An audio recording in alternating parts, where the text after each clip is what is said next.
Get in, nerds. We're playing Victoria 3. We are still just chilling. Just going to go ahead and get us on pause here. We're working on workers' protections. I was explaining the glass industry, and I think I'm going to keep doing that. I don't know why I went from having a deficit to having a oh my gosh, what do you even call a surplus? A surplus. Oh man. I'm not doing great with this terminology, friends, I have to tell you. And our furniture manufacturers are unproductive. That is probably a result of market forces. So let's take a look at what they are. Let's see. Yep, we are short on furniture buy orders. Holland Duggan. Neat. I'm just going to go ahead and see if there's anywhere else we can export furniture to. I think we exported furniture places in our last session. Yeah, British market could use a bit. A little bit to the Siak market. A little bit to the Makran market. I'm basically selling to the places, Nady market, where the productivity is the highest. Because that's going to determine where the best places to sell furniture are. Let's take a look a little bit at our... Yeah, coal's very expensive. I could also work at reducing the price of wood and tools, and that would help. So I think I'm going to go that route. We've already got some tooling workshops under construction. So let's get a few more built using the government build funds. How many weeks on these? Does it show? Is there a way to... There they are. Alright, cool. So we'll put these in Jutland. So, we've got an event for workers' protections. Rousing speech captivates the public. Russia, I don't desire an alliance with you. This afternoon, Herman Jorgensen, leader of the armed forces, delivered a fiery speech advocating for the enactment of workers' protections. Making an appearance before the public in Stockholm's main square, Herman Jorgensen's powerful rhetoric left even his most embittered political opponents impressed. Excerpts from the speech are already being circulated across Scandinavia, fanning the fires of an already roaring debate. Doesn't seem that roaring. We've got a 59% success rate. So I could either get 15% enactment chance, or I can make the armed forces stronger with a slightly less enactment chance increase of 10%. So, just refreshing. This is the beginning of a new session, so I'm just refreshing my memory of what's going on where. Yeah, so they're at the communists. I think we'll just take the enactment chance rate. Again, I'm not kind of intentionally not doing communism, I'm just letting it be for now. Because the AI in the current build of the game gets very, very aggressive if you become a People's Republic. Well, the furniture manufacturers are doing better, but no reason not to increase logging. Let me see, we've got some labor available in... Where do we have that good logging bonus? Only in these three states. Norrland, Svealand, and Götaland. So, I'm going to try and do that. We're maxed out in Götaland already, so... I'll put them in Norrland.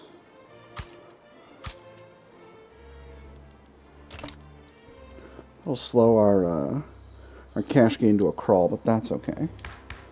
Still have... That's right, we have a new guy in charge. Let me see. He's literary.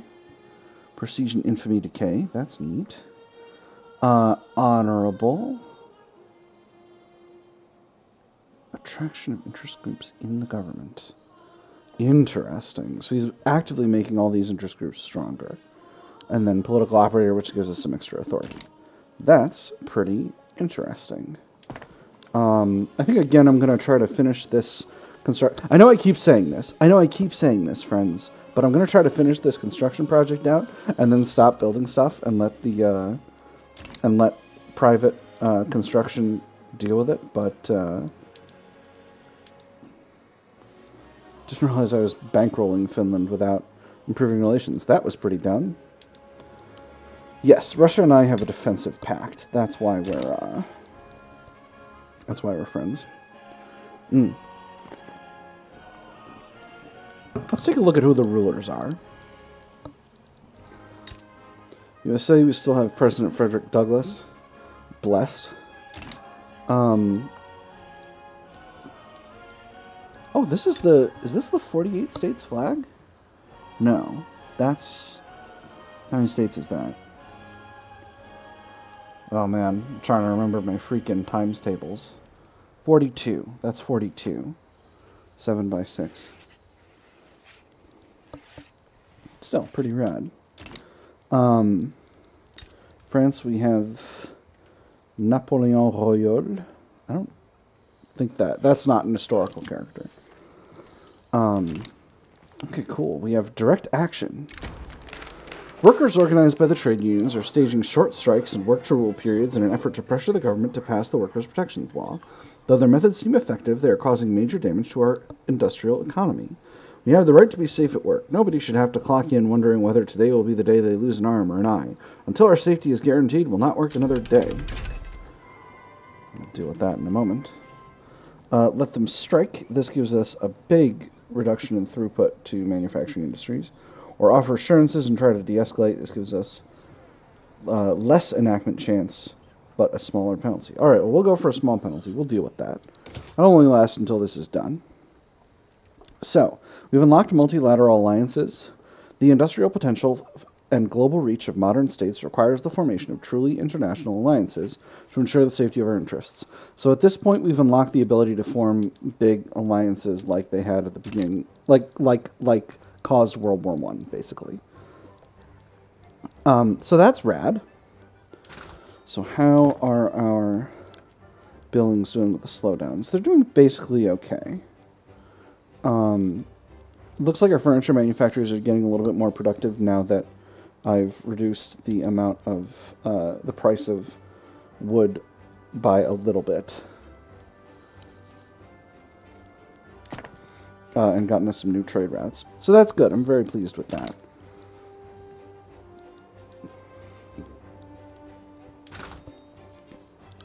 Prices in our market. Again, tea is expensive, opium is expensive, and coal is expensive.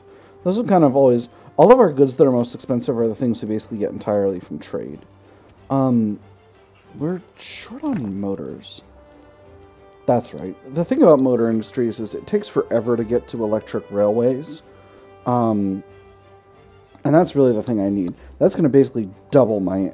It's going to more than double my engine output.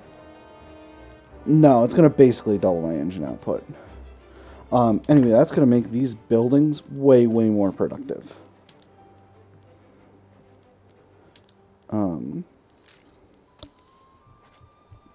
Shipyards are still on the struggle bus a little bit, but that kind of is what it is. Okay, cool. The Dutch are buying our engines.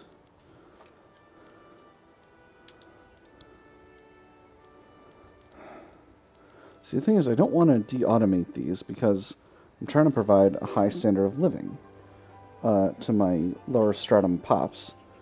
And the best way to do that is to not have them working jobs that don't pay very well, like laborer.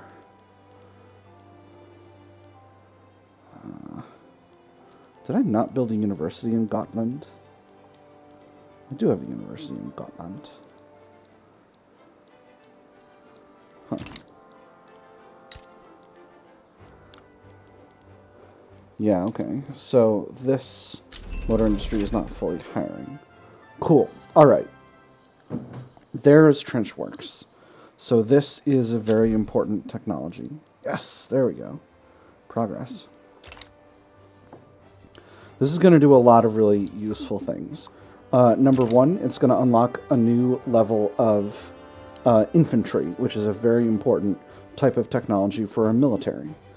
Second, it's going to lead to a barbed wire fences production method for our livestock ranches. It's going to free up a lot of labor. So we're going to go ahead and do that.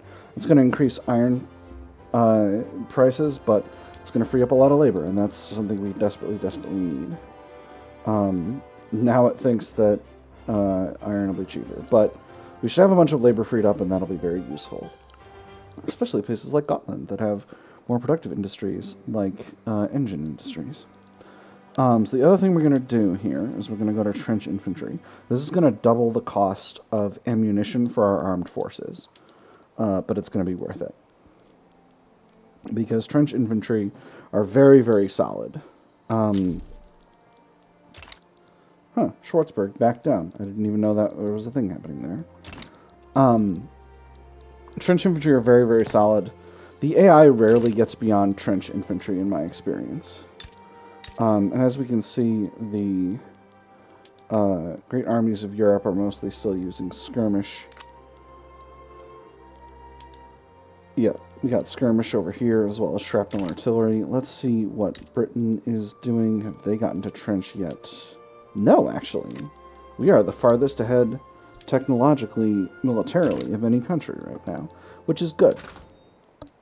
So I'm just going to filter to military goods here. So this is going to increase the demand for ammunition. That's going to make ammunition expensive, which is acceptable, right? It is what it is. So going forward in tech, we're now working on wargaming. That's going to get us to a technology for siege artillery.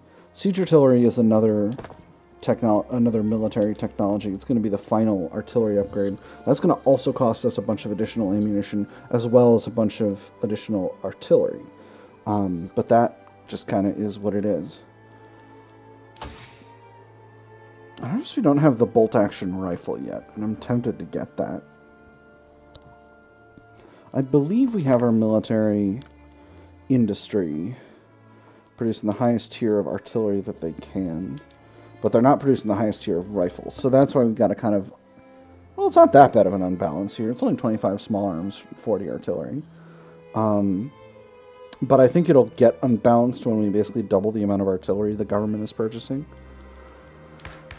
So, we're still working on regulatory bodies. That's right, we got to proportional taxation. I would love to get to homesteading, which would make the rural folk a lot stronger. Over here in the agrarian party. What if I put all the communists in government? Nope, wouldn't work. Alright. Turns out social democrats and communists only kind of vibe in Victoria 3. Alright. It looks like our glass industry is not... It's still pretty productive, but it's not as productive as it could be. But I don't want to hike the price of glass too much.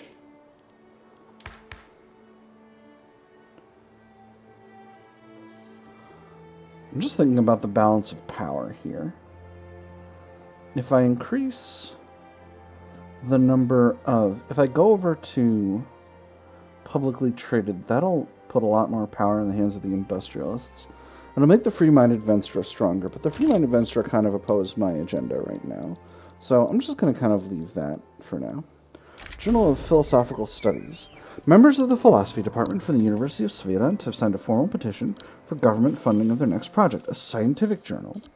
With the formation of our philosophical studies, we welcome a new era in the scrutiny of the mind, an era of rigorous research and serious experimentation, an era of scientific collaboration among our foreign colleagues, a safe haven in which all investigations pertaining to this topic can be shared.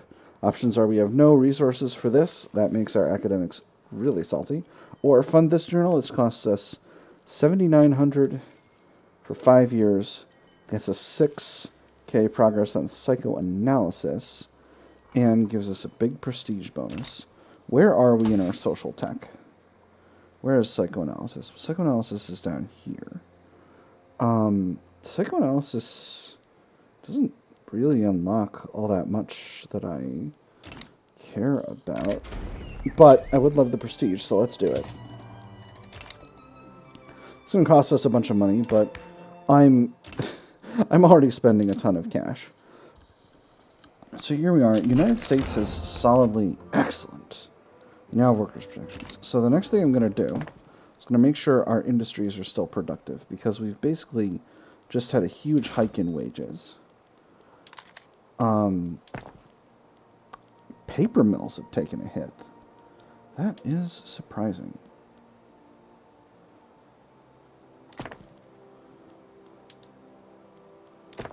Oh, just the ones in Gotland are just... What?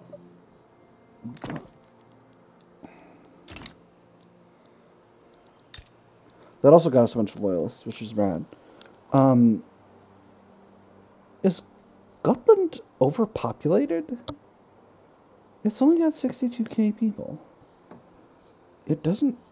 It should show somewhere if there's an overpopulation penalty to attraction. Shouldn't there? Standard of living is good.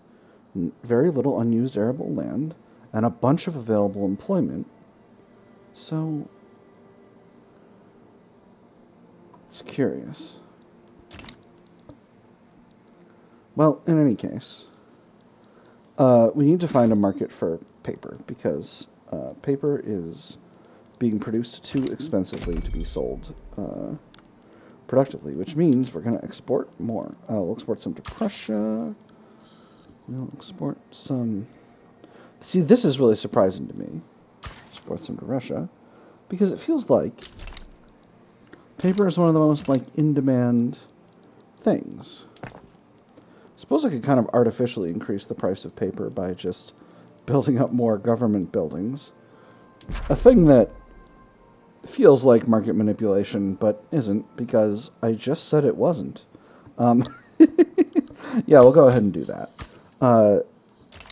That's going to help us in the long term. So the big difference is that institutions-wise, Workplace Safety Office is now producing 75% minimum wage. And as you can see, this means their standard of living just hiked up. Our lower stratum has now reached middling wages, and that's really, really good.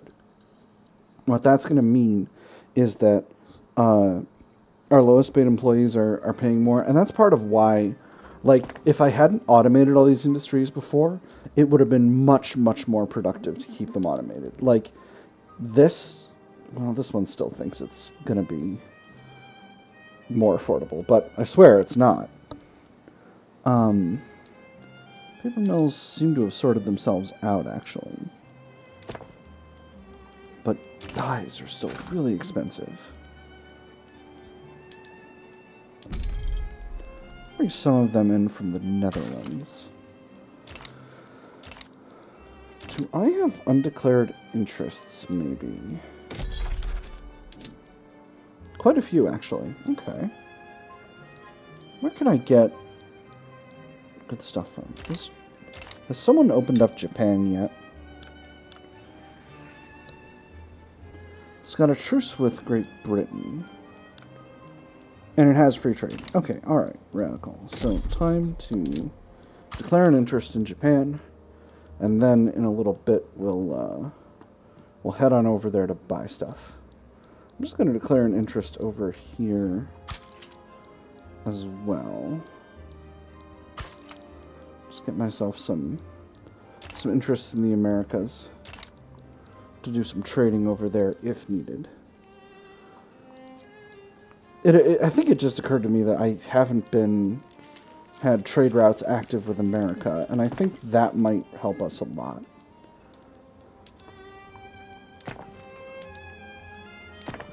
My impression was that pops in your own customs union mostly move around looking for employment, but I think that might be less the case than I was depending on.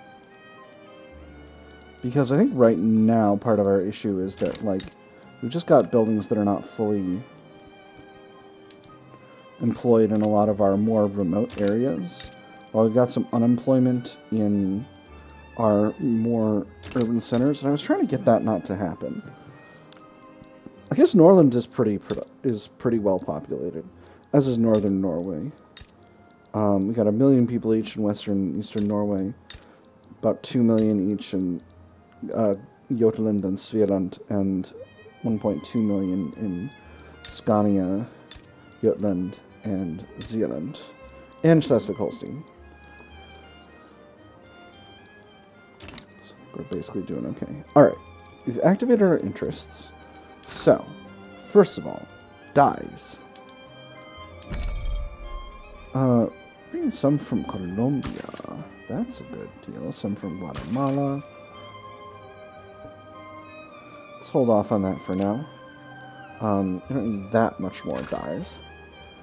Wine.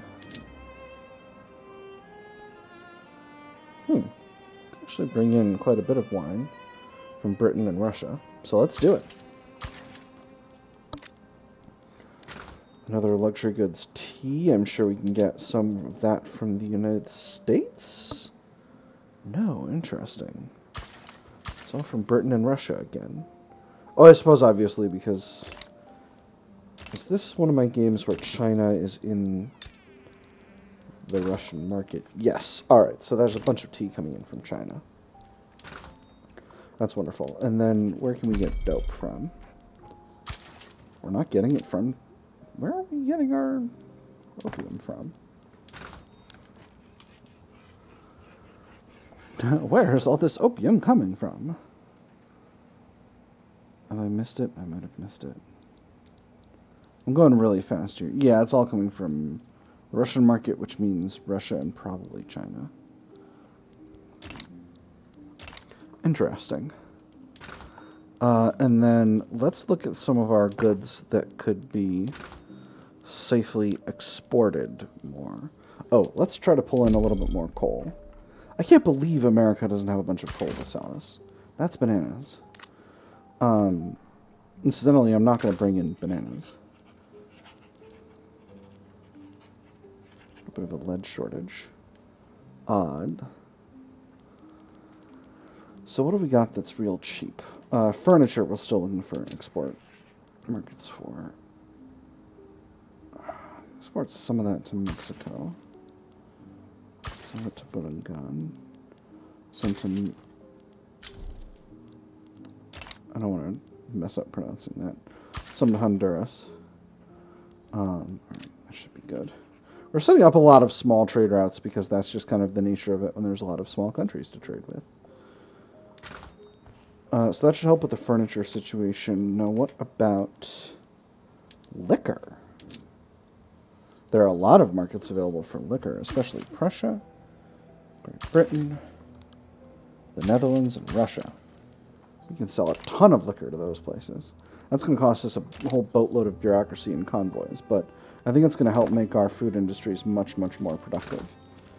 That must be why these buildings were under-profitable. Are we also having an overage of luxury furniture? We are a little bit. Alright, well I definitely know there are places that I can sell plenty of this. Let's send it to Russia. We've got a lot of trade links with Russia right now, which is good.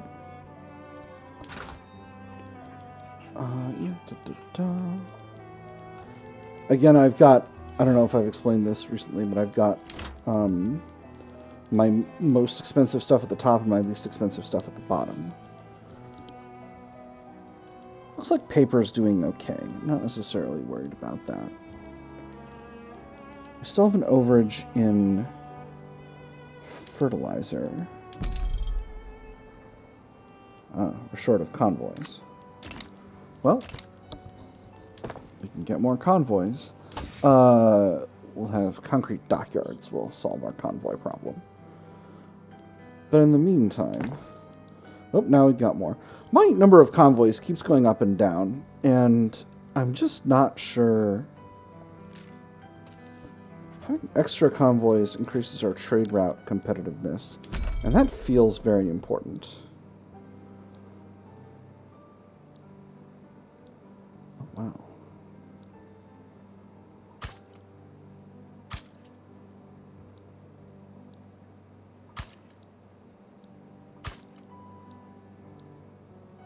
So at some point, we had some switch-ups in labor, and that probably indicates pops moving to places like Gotland that have very large numbers of jobs available. So let's take a look at the migration traction there.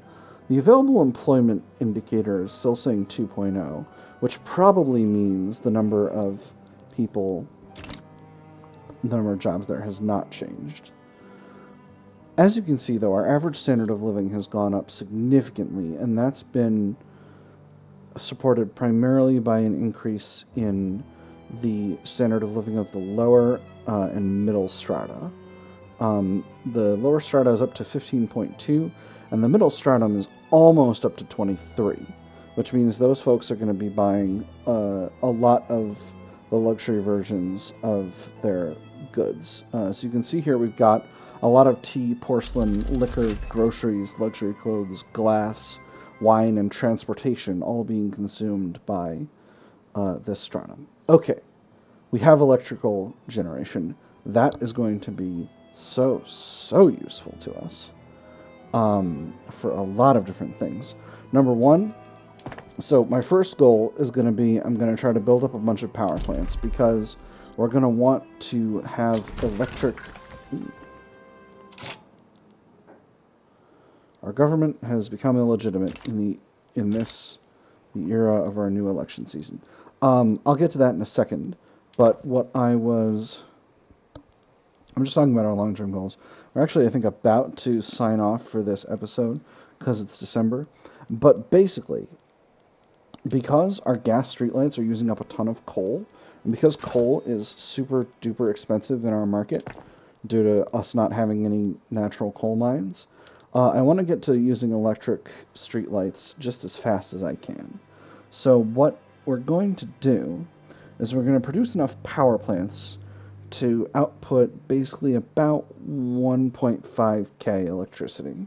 And that means these urban centers are going to buy electricity instead of coal. And that's going to make them a lot more profitable and reduce the strain on all my other buildings that have automated production methods. So, to do that, our places that kind of chronically have a lot of labor available are Jotunland, Svealand, and Eastern Norway. Although it looks like, unfortunately, Jotunland has a bit of an infrastructure shortage. So I think we're going to need to build up a railway there first. Svealand, however, does not. So that's where we're going to go next.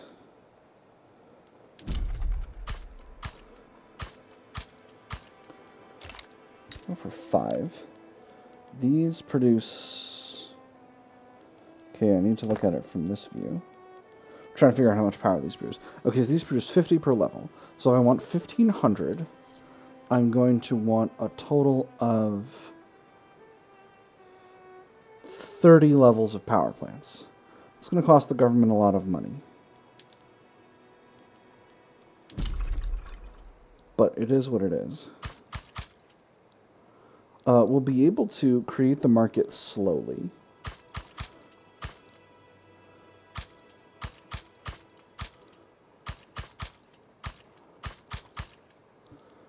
I'm going to pull... I don't want to build all of the ones in Eastern Norway right away. So I'm going to pull the ones in Gotland just up a little bit more to make sure that I've got that railway completed.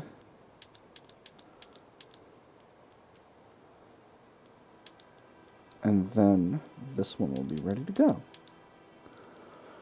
Give us a pause here.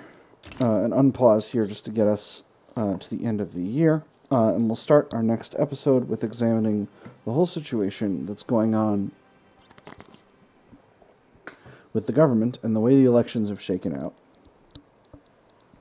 Just appeared to be a revolution in Belgium. We got bourgeois revolt. It's interesting. But it is the end of the year. I've had fun. I hope you've had fun. And I'll see you all on the other side.